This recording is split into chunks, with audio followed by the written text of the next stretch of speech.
Para analisar o debate entre candidatos à presidência da República, bem como a reta final da campanha eleitoral, faltando apenas uma semana para as eleições, o Jornal da Manhã recebe o cientista político Paulo Kremer. Bom dia, Paulo. Seja bem-vindo. Bom dia, Kalina. Bom dia, Brown. Bom dia, Roberto. E bom dia a todos que estão assistindo. Primeiramente, gostaria de perguntar para o senhor, na verdade, que o senhor analisasse o debate e o fato de Lula não ter ido. Ele perde ou ganha com isso? Veja, o presidente Lula, ele não está com uma vantagem tão pronunciada nas pesquisas que lhe permita desprezar essa oportunidade de apresentar seus pontos de vista, suas opiniões, debater com seus concorrentes e assim por diante. Assim, sob essa perspectiva, eu acho que ele falhou, eu acho que ele deveria sim ter ido. Agora, veja, de uma certa forma, ele continuou presente ali naquele debate, porque um dos temas principais, e até os outros candidatos reclamaram que isso não deu espaço para que outros temas mais programáticos fossem debatidos, mas talvez o tema principal do debate tenha sido a corrupção. E corrupção está indissoluvelmente, as pesquisas mostram isso, o tema da corrupção está indissoluvelmente ligado ao ex-presidiário. Agora, Paulo, e a gente viu mais cedo aqui na abertura do jornal uma reportagem a respeito do debate e dois dos candidatos, na saída do debate ontem, na conversa que tiveram aqui com a nossa equipe de reportagem, reclamaram de falta de apresentação de propostas. Ciro Gomes e Soraya Tronic, pelo menos, na saída do debate disseram que foi pouco produtivo. O Felipe Dávila também fez um comentário nessa linha, dizendo que o debate foi pouco propositivo, que foram muitos ataques, que muito se discutiu o passado e pouco se falou de propostas para o futuro. Você concorda com essa avaliação, Paulo? Olha, eu concordo sim. Talvez o formato precise mudar para que justamente esse debate seja mais propositivo, seja mais programático. Realmente ali ficou aquele fla-flu, né? aquele bate-bola, né? E mais uma vez, sem contar com a presença do ex-presidente Lula, o ex-presidiário Luiz Inácio Lula da Silva. 9h57. Pergunta agora de Roberto Mota. Professor, bom dia. Eu queria pedir a sua análise para o que para mim foi a grande surpresa desse debate, uma surpresa que eu acho que tem implicações que vão muito além do debate de ontem, que foi a participação do padre Kelmon. O padre quebrou a hegemonia progressista de esquerda que geralmente se encontra nesses debates, né? Geralmente é o presidente Bolsonaro de um lado e todos os outros do outro lado em variados tons de vermelho. E aí aparece um padre bem vestido lá, né, de uma forma bastante curiosa, mas se colocando como de direita, com uma fala sensata, clara, objetiva e fazendo perguntas simples que desequilibraram alguns dos candidatos, né? Ele perguntou sobre aborto, fez essa pergunta para a Simone Tebet, a Simone Tebet perdeu o caminho de casa, ele fez a mesma pergunta para o Ciro começou a falar de economia, e aí muita gente ficou surpresa com a existência de candidatos, né, que, além do presidente Bolsonaro, que não sejam de esquerda. Como é que o senhor avalia essa aparição do padre ontem no debate? Muito interessante, Roberto.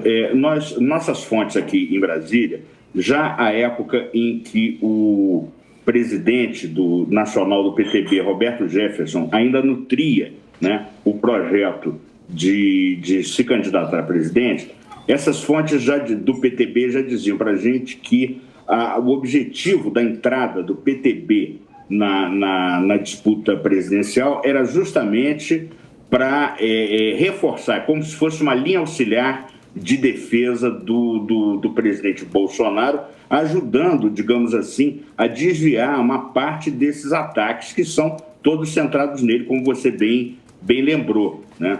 O projeto do Roberto Jefferson, pessoalmente, não foi adiante, a justiça o impediu, né? e agora temos aí o padre Kelman. E é interessante também uma outra, digamos assim, uma outra função que a presença do candidato presidencial do PTB preencheu foi a seguinte: em comparação com o padre Kelman, certas questões em que o Bolsonaro era enquadrado, né, era o frame, né, que os inimigos faziam dele de ser muito radical, né, de ser um sujeito muito intransigente, direitista, isso aí, em parte, agora está sendo dividido com o padre Kelman, de maneira que, por contraste, o Bolsonaro sai até mais moderado, digamos assim, dessa discussão e, portanto, em condições, né, de atrair mais preferências de voto de eleitores que antes faziam justamente uma restrição ao fato dele parecer muito radical.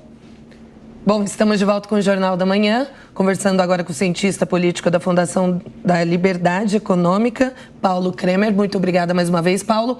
E a minha pergunta é, muita gente tem expectativa de que essa eleição seja resolvida agora, logo no primeiro turno. O senhor acredita nisso? Olha, eu não acredito. Eu não acredito porque... Por várias razões, viu? Olha, na eleição de 2018... o PT, como o ex-presidente Lula estava preso, precisou apresentar aquilo que a gente pode considerar um remédio genérico, tá certo? Que era o Haddad, né? O poste da vez do lulopetismo. Agora, nessa eleição,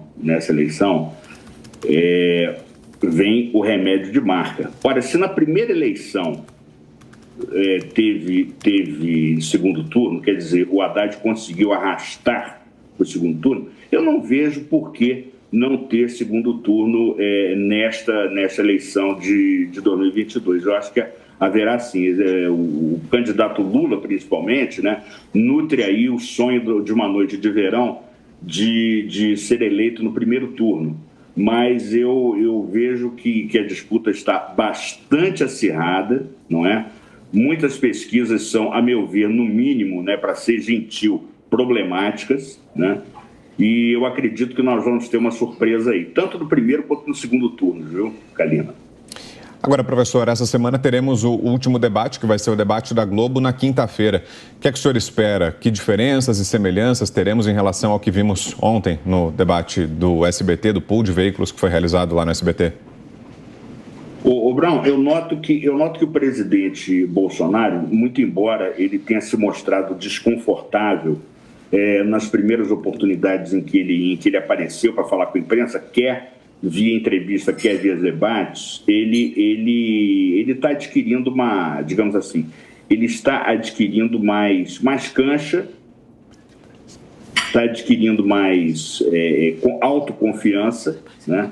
E eu acredito que ele vai fortalecer essa tendência no próximo debate, porque também haverá o debate do segundo turno. Em havendo segundo turno, eu acredito que vai haver. Agora, esse formato, ele realmente precisa ser repensado, tá? Porque o que acontece?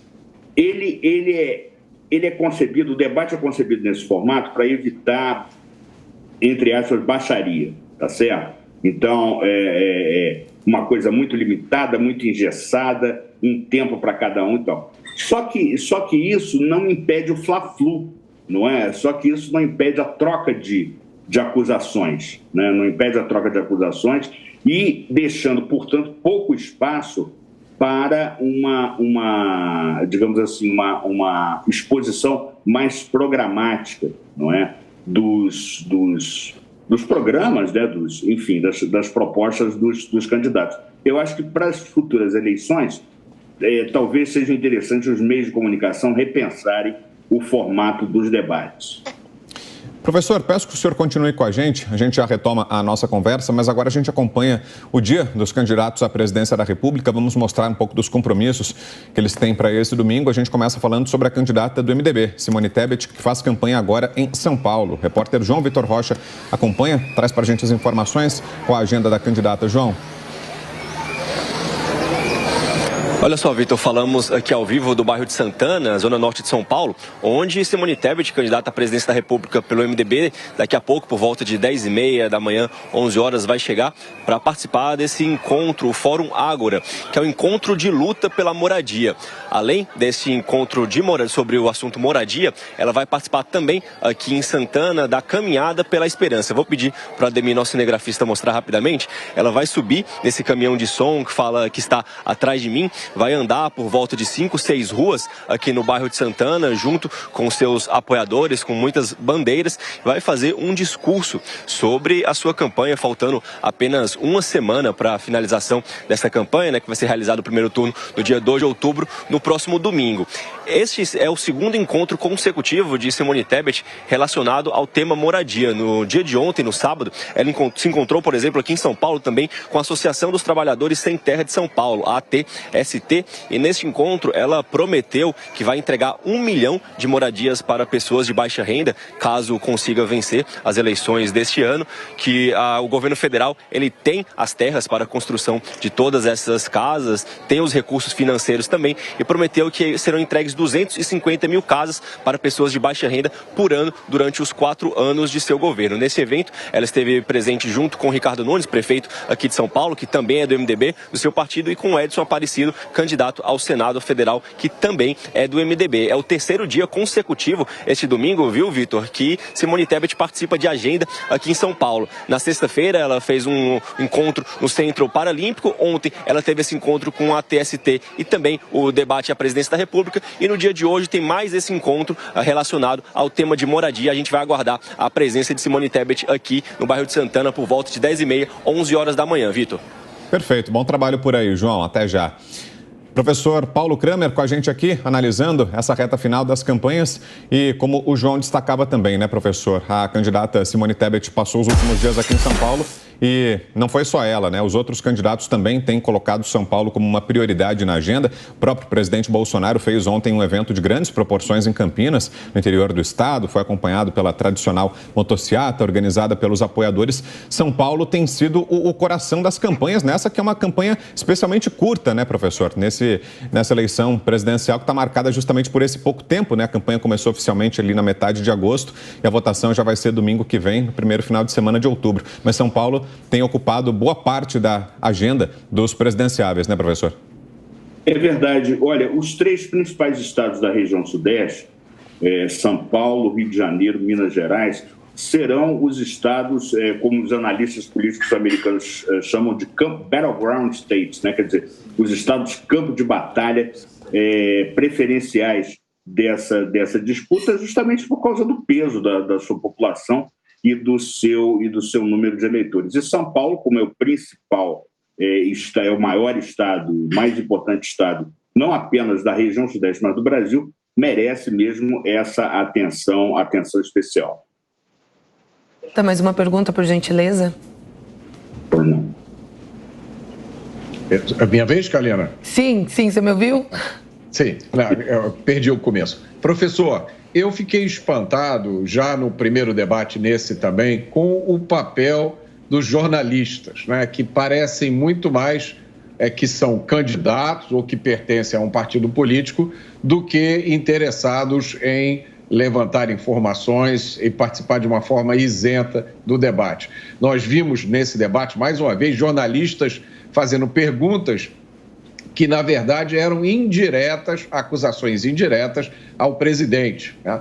E algumas perguntas, assim, muito infantis mesmo. Um dos jornalistas disse que o Brasil é um país com muita gente com fome, inclusive tem muita gente esperando esse debate acabar para procurar uma coisa para comer. Olha só, é o faminto que está assistindo o debate, ele está esperando o debate acabar para procurar comida.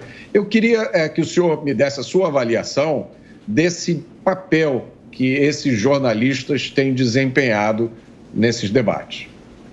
Olha, como você indicou, é um papel muito triste, né? É um papel lamentável. E veja só, quando nós falamos, né, em termos gerais, de desgaste das instituições, né, de descrédito das instituições, nós não estamos nos referindo apenas aos 3 poderes constitucionais, não, Roberto. Nós estamos nos referindo também àquelas instituições que seriam indispensáveis para o bom funcionamento da democracia e para o esclarecimento do cidadão, que são, por exemplo, os institutos de pesquisa, as empresas de pesquisa e a própria imprensa, né? Quer dizer, ela tomou aí um caminho do sectarismo, da partidarização, da ideologização, né? E o resultado disso é o descrédito dessa instituição tão importante para a democracia. Agora, professor, o que o senhor acha dessa apuração paralela feita pelos militares nas eleições? Kalina, eu acredito que o presidente Bolsonaro ele marcou um tento importante para o fortalecimento democrático do Brasil quando ele insistiu tanto ao longo dos últimos meses nessa questão da credibilidade do sistema eleitoral, do sistema de votação que nós temos. Isso abriu os olhos da população, tá? Isso tornou aquela parcela mais ativa do eleitorado ainda mais vigilante, né? E eu diria para você o seguinte, nada disso seria necessário, tá certo? Se os responsáveis pela operacionalização desse sistema, né? Basicamente o Poder Judiciário, eles tivessem mais humildade, né? Em aceitar que nenhuma obra humana é perfeita e que, portanto, toda obra humana é passível e merece aperfeiçoamento. Então, clama-se aí, né, que o nosso sistema é perfeito, que o nosso sistema é mais moderno do mundo, quando, na verdade, ele só é utilizado pelos 3 Bs, né, os famosos 3 Bs, né? Botsuana, Bangladesh, Botsuana e Brasil. Então, realmente um exemplo aí de arrogância tecnológica, né, que o Brasil certamente dispensaria, viu? Eu acho que nenhum sistema é perfeito, mas todos são passíveis de aperfeiçoamento. E não foi isso que nós vimos pela falta de humildade, né, desses responsáveis pelo sistema. Eu espero que eles tenham aprendido a lição, se tornem mais humildes e que futuramente a gente consiga, então, aperfeiçoar esse nosso sistema de votação. Agora, professor, o senhor falou há pouco das pesquisas problemáticas de intenção de voto, né, que têm sido divulgadas, e isso chama muito a atenção, de fato, né, tem sido uma marca dessa campanha, as pesquisas com resultado muito divergentes, né, muito diferentes entre si, né? A gente tem, por exemplo, pesquisas que apontam ampla vantagem ao ex-presidente Lula, outras que dão vantagem ao presidente Jair Bolsonaro. Só para citar 2 exemplos aqui dessa semana, saiu na sexta-feira a pesquisa Brasmarket, que dá 44,9% para Bolsonaro, arredondando 45%, contra 31% de Lula, 14 pontos de vantagem para Bolsonaro. No Datafolha, por outro lado, não, o cenário é completamente inverso, seriam 14 pontos de vantagem para Lula contra Bolsonaro. Na sua opinião, professor, a que a gente pode atribuir essas diferenças e queria que o senhor falasse também sobre o comentário que foi feito essa semana pelo presidente da Câmara, Arthur Lira, que defendeu punições aos institutos de pesquisa. Acha que pode ser uma boa iniciativa, professor? O Brown, veja só, eu acho que a melhor iniciativa é o próprio mercado que possibilita, quando os institutos falham tanto, são capazes, até na boca de urna, veja você, que são obrigados ou a sair do mercado ou a mudar de nome para continuar no mercado. Com relação a essa grande dispersão dos resultados, eu acho que isso se deve ao fato de que nós nunca tivemos, tá certo? Em eleições anteriores, nós nunca tivemos tantos institutos, tantas empresas interessadas em fazer essas tomadas de opinião, de intenção de voto, né? Então, isso realmente dispersa muito os resultados. Temos também outros problemas de ordem técnica. Veja só, o Brasil não faz o seu censo demográfico há 12 anos. E certas regiões do Brasil crescem e mudam numa velocidade vertiginosa. Aqui no Centro-Oeste, por exemplo, no chamado entorno do Distrito Federal, região metropolitana do Distrito Federal, né, há cidades que surgem quase que do dia para a noite e a população aumenta muito com grande velocidade. Então, realmente, os institutos, ao dependerem dessas bases de dados que estão defasadas no tempo, cometem muitos erros. Há também, digamos assim, problemas de ordem metodológica, né? A gente sabe que amostras rigorosamente aleatórias, então é aquele exemplo que a gente sempre dá, né? É um saco com bolas pretas e brancas e você tem que tirar ali sem olhar, sorteando, e você tem que visitar aquela e entrevistar aquela bola preta ou branca que sai do saco, entendeu? A gente sabe que esse tipo de metodologia, ele é muito caro para se operacionalizar, né? E aí os institutos, ou as empresas de pesquisa todas, se voltam para diferentes modalidades de cotas demográficas. Mas aí esbarra nesse problema aí da nossa demografia que tá defasada, né? Conversamos então com o cientista político Paulo Kramer. Falei certo seu sobrenome, professor? Galina, certíssimo. Muito obrigado. Obrigada, agradeço. Excelente domingo para o senhor. Obrigado a todos. Um abraço, Roberto. Um abraço, Brown. Obrigado a todos os telespectadores. Tchau.